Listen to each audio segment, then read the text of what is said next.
Now, I want to say a couple of words of observations about the Bitcoin community, which I consider myself part of.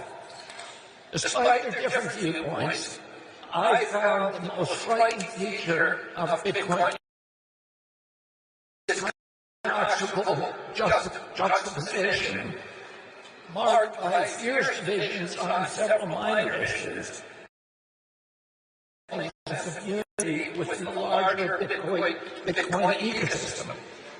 The Bitcoin community reminds me of how American politics ought to be, fiercely diverse, but ultimately united in our aspirations and our beliefs and that America is worth the fight.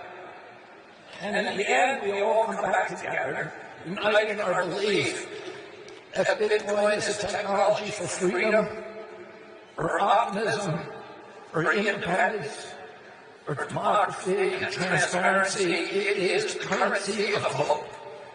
It is the perfect currency.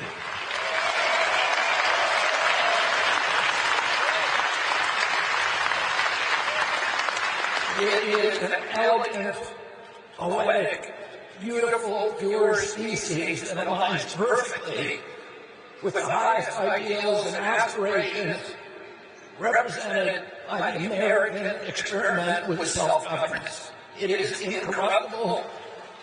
It has integrity. It has self-sovereignty. It promotes personal responsibility and accountability. It is decentralized and democratic. It is small on government and large on personal freedom. Bitcoin is anti-war. It is a fierce, merciless, and insurmountable foe of government corruption.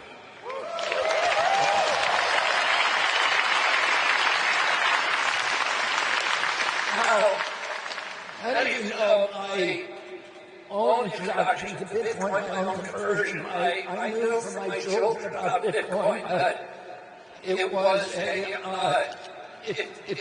it seemed almost to me something like a fad or a novelty.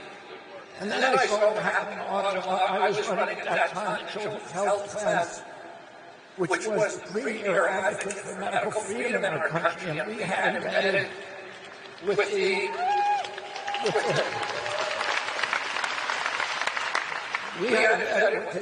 striking truckers in Canada, a reporter for our newsletter, and she was traveling with the truckers from Alberta all the way to Ottawa.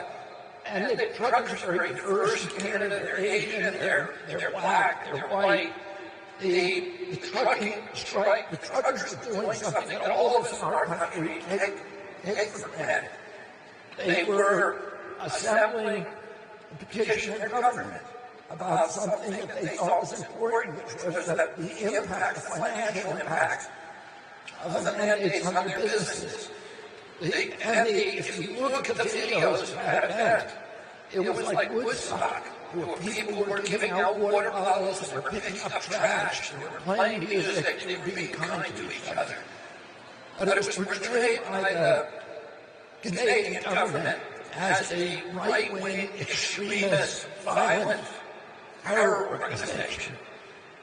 And the government began using facial recognition systems and other forms of surveillance to learn the identity of truckers, looking at their license plates, etc.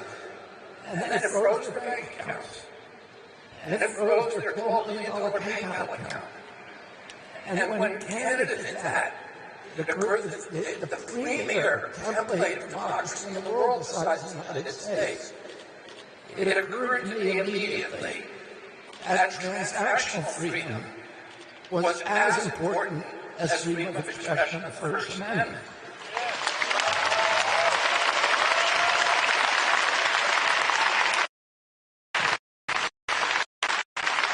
Because if the government has the capacity, none of these truckers were charged with a crime much less convicted.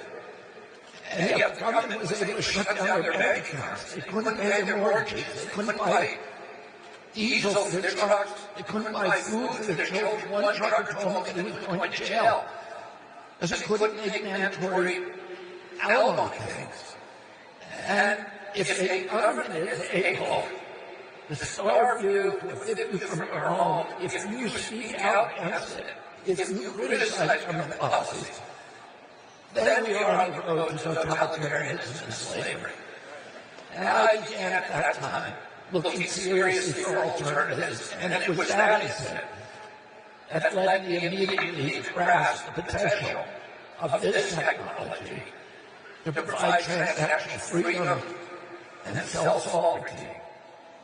Last year at this conference, I proposed that as your president, I would fight to ensure the right to self-custody Bitcoin, to run nodes in our own homes, to stop the federal government from usurping the First Amendment rights to open source, privacy-enhancing technologies.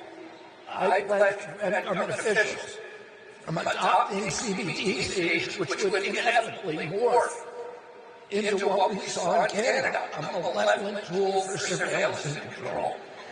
Most importantly, I promise to secure the United States position as the global hub of cryptocurrency innovation, entrepreneurship, and investment, and technology.